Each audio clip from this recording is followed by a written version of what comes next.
Assalamualaikum warahmatullahi wabarakatuh. Saya Ninita Aprilia Triantisari dari Hukum Tata Negara 3 semester 4 akan mempresentasikan materi saya, yaitu pendapatan, penerimaan, dan pengeluaran negara. Di sini saya akan menjelaskan dulu pendapatan negara. Ada 3 sumber pendapatan negara yang dicatatkan dalam Anggaran Pendapatan dan Belanja Negara atau APBN, yaitu penerimaan pajak, penerimaan negara bukan pajak atau PNBP, dan hibah. Ketiga sumber pendapatan negara tersebut menjadi penyokong belanja negara selama ini. Walaupun ada 3 sumber pendapatan negara, dana yang dialokasikan ke belanja negara ternyata masih kurang loh.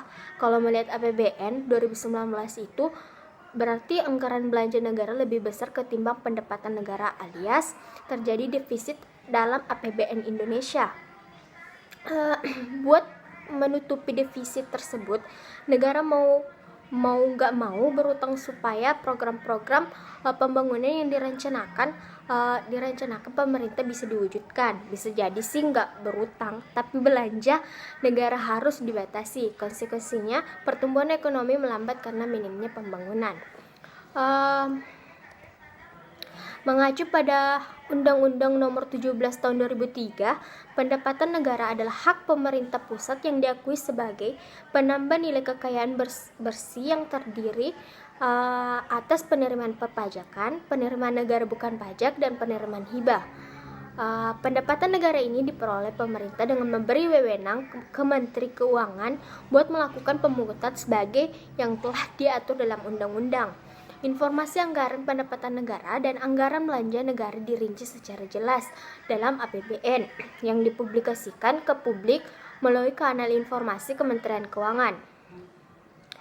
Penerimaan pajak menjadi salah satu sumber pendapatan negara dalam mendukung ketersediaan dana di kas negara. Menteri Keuangan dalam melaksanakan tugas pemungutan pendapatan negara melimpahkan kewenangan pemungutan pajak Direktorat Jenderal Pajak atau DJP. Di Indonesia, pajak dibagi menjadi 2 kewenangannya, yaitu pajak pusat dan pajak daerah. Di sini pajak pusat adalah jenis pajak yang dipungut dan dikelola pemerintah pusat melalui Direktorat Jenderal Pajak atau DJP. Sementara pajak daerah adalah jenis pajak yang dipungut dan dikelola pemerintah daerah melalui Dinas Pendapatan Daerah atau instansi terkait. Karena perbedaan inilah pemerintah pusat cuma bisa memungut pajak yang menjadi haknya. Apa jenis-jenis pajak yang dikategorikan sebagai pajak pusat? Yaitu jenis pajak pusat itu pajak penghasilan atau PPH, pajak pertambahan nilai atau PPN, pajak penjualan atas barang mewah atau PPNBM, bea materai, pajak bumi dan bangunan atau PBB. Selain jenis-jenis pajak pusat di atas, penerimaan pajak ini masih ditambah dengan penerimaan dari kepabeanan dan cukai. Pemungutan bea dan cukai menjadi wewenang Direktorat Jenderal Bea dan Cukai. Direktorat Jenderal Bea dan Cukai bertugas menarik bea masuk dari barang-barang impor. Penarikan bea impor pun ada aturannya. Kalau nilai barang yang di bawah kurang dari POB USD 500 buat setiap orang atau POB USD 1000 buat setiap keluarga. Nggak ada kewajiban dari penumpaan buat bayar bea masuk. Berbeda dengan cukai, pemungutannya berlaku buat barang-barang tertentu karena cukai diatur dalam undang-undang cukai. Ada beberapa barang yang menurut undang-undang dikenakan cukai, yaitu etil alkohol, minuman mengandung etil alkohol, dan produk tembakau. Yang kedua berasal dari penerimaan negara bukan pajak atau PNBP. Hal-hal mengenai penerimaan negara bukan pajak atau PNBP telah diatur dalam Undang-Undang Nomor 9 Tahun 2018 tentang penerimaan bukan pajak. Menurut undang-undang tersebut, penerimaan negara bukan pajak PNBP adalah pungutan yang dibayar orang pribadi atau badan dan memperoleh manfaat langsung ataupun tidak langsung atau layanan atau pemanfaatan sumber daya sumber daya dan hak yang diperoleh negara berdasarkan peraturan perundang-undangan yang menjadi penerimaan pemerintah pusat di luar penerimaan perpajakan dan hibah adalah dikelola dalam mekanisme anggaran pendapatan dan belanja negara.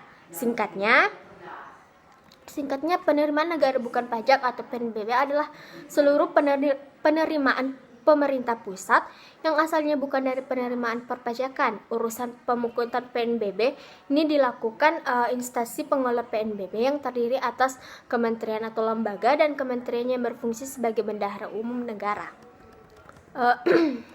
Di sini ada beberapa yang masuk dalam penerimaan negara bukan pajak PNBP. Terdapat beberapa objek PNBP berarti yang di dalam undang-undang berikut ini, yaitu penerimaan SDA, kekayaan negara yang dipisahkan, PMB lainnya, pendapatan badan layanan umum atau BLU. Selanjutnya ada hibah yang menjadi sumber pendapatan negara.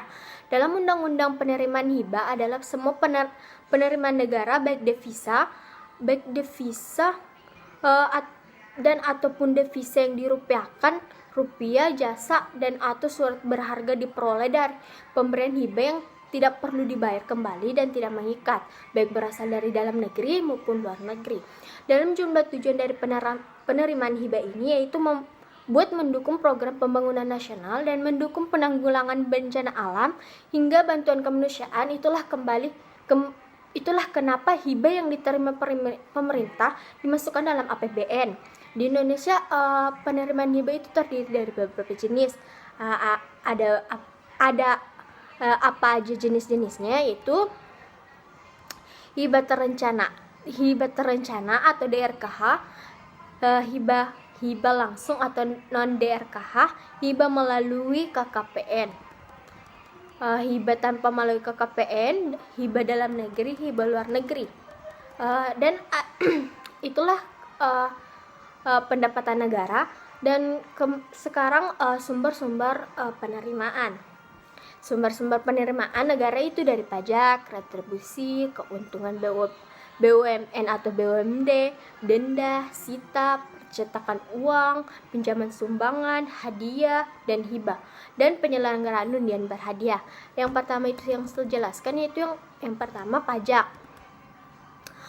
Di sini pajak merupakan pungutan yang dilakukan oleh pemerintah atau pusat daerah terhadap wajib pajak tertentu berdasarkan undang-undang, atau pemungutannya dapat dipaksakan tanpa ada imbalan langsung bagi pembayarnya.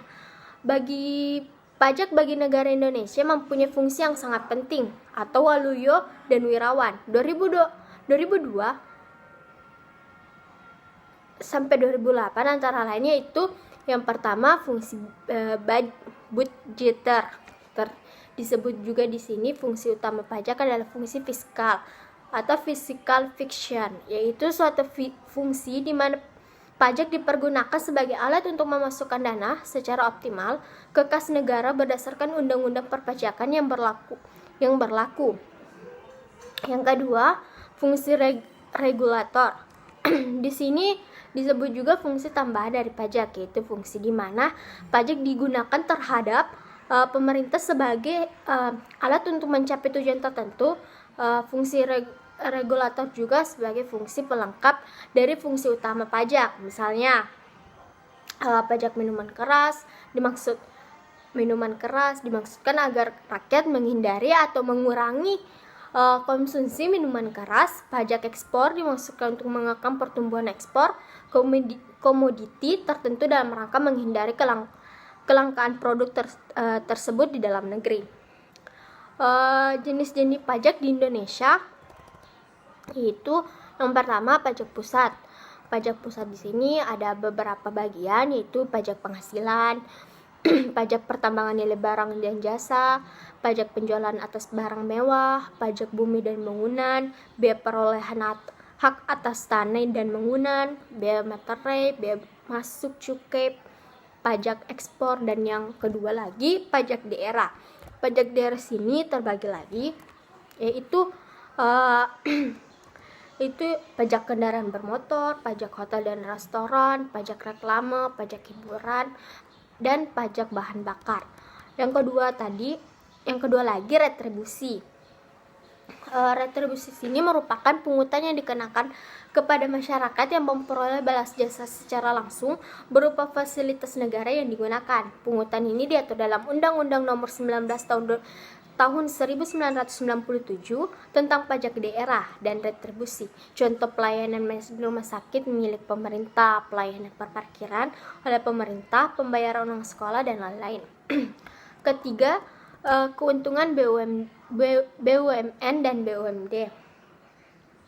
Sebagai pemilik BUMN, pemerintah pusat berhak memperoleh bagian laba yang diperoleh BUMN. Demikian pula dengan BUMD, pemerintah daerah sebagai pemilik BUMD berhak memperoleh bagian laba BUMD. Keempat, yaitu denda dan sita. Pemerintah berhak memungut denda dan menyita aset milik masyarakat apabila masyarakat atau individu, kelompok, organisasi diketahui telah melanggar peraturan pemerintah.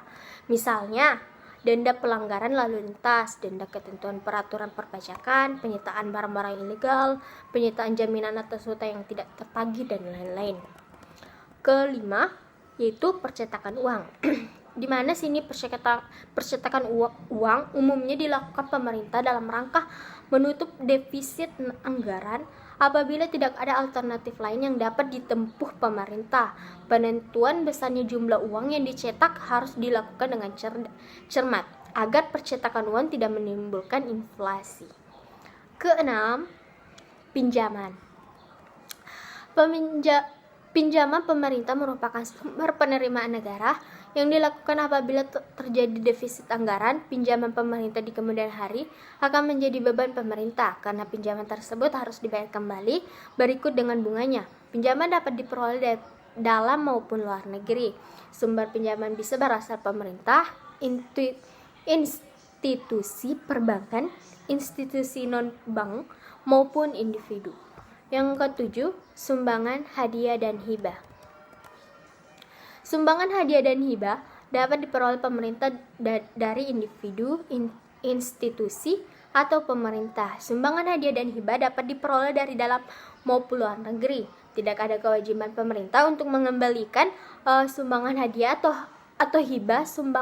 Sumbangan, hadiah, dan hibah bukan penerimaan pemerintah yang dapat dipastikan perolehannya. Tergantung kerelaan dari pihak yang memberi sumbangan, hadiah, atau hibah. Yang kedelapan, penyelenggaraan undian berhadiah. Pemerintah dapat menyelenggarakan undian berhadiah dengan menunjuk suatu institusi tertentu sebagai penyelenggara. Jumlah yang diterima pemerintah adalah selisih dari penerimaan uang. Undian dikurangi dengan biaya operasi dan besarnya hadiah yang dibagikan. Banyak negara yang menyelenggarakan undian berhadiah seperti Amerika Serikat, Kanada, Australia, Jepang, Jerman, Indonesia bahkan pernah. Berdasarkan institusi yang menanganinya, penerimaan negara dibedakan menjadi 3. Itu penerimaan pemerintah pusat, penerimaan pemerintah daerah provinsi, dan yang terakhir penerimaan pemerintah daerah kabupaten atau kota. Kalau penerimaan pemerintah pusat yaitu pembiayaan, penerimaan negara dan hibah gitu. Kalau penerimaan pemerintah daerah, pendapatan asli daerah yang terdiri dari pajak daerah, retribusi daerah, bagian laba BUMD, PAD yang saya jelaskan tadi di awal. Yang B-nya pendapatan dari perimbangan terdiri dari bagian dari PBB atau PBPHTB, bagian dari pajak penghasilan wajib, pajak persorangan atau pribadi, bagian daerah dari sumber daya alam, bagian daerah dana alokasi umum, bagian dana alokasi khusus. Ketiga, penerimaan pemerintah daerah provinsi. Penerimaan pembiayaan terdiri dari pinjaman dari pemerintah pusat, pinjaman dari pemerintah dari otonom lainnya, pinjaman dari BUMN dan PUMD, pinjaman dari bank atau lembaga non-bank, pinjaman dari luar negeri, penjualan aset daerah, dan penerbitan obligasi daerah. Yang kedua, penerimaan pemerintah dari daerah, kabupaten, atau kota, yaitu ada beberapa: pendapatan asli daerah atau PAD yang terdiri dari pajak daerah, retribusi daerah, bagian laba BUMD, PAD yang lain yang sah atau pendapatan hibah, pendapatan dana darurat, dan lain-lainnya pendapatan. Pendapatan dari dana perimbangan terdiri dari bagian daerah dari PPB dan BPHTB, bagian dari daerah dari pajak penghasilan wajib pajak perseorangan atau pribadi, bagian dari sumber daya alam, bagian daerah dari dana alokasi umum, dan bagian daerah dari dana alokasi khusus. Ketiga, penerimaan pembiayaan terdiri dari pinjaman dari pemerintah pusat, pinjaman dari pemerintah daerah otonom lainnya, pinjaman dari BUMD, BUMN atau BUMD, pinjaman dari bank atau lembaga non-bank, pinjaman dari luar negeri, penjualan aset daerah, dan penerbitan obligasi daerah. Itulah presentasi saya. Mungkin cukup yang saya jelaskan tadi, dan kepada ibu atau teman-teman yang melihatnya, semoga paham. Atas saya yang sampai sekian, mohon maaf apabila ada kesalahan. Wabillahi taufiq wal hidayah. Wassalamualaikum warahmatullahi wabarakatuh.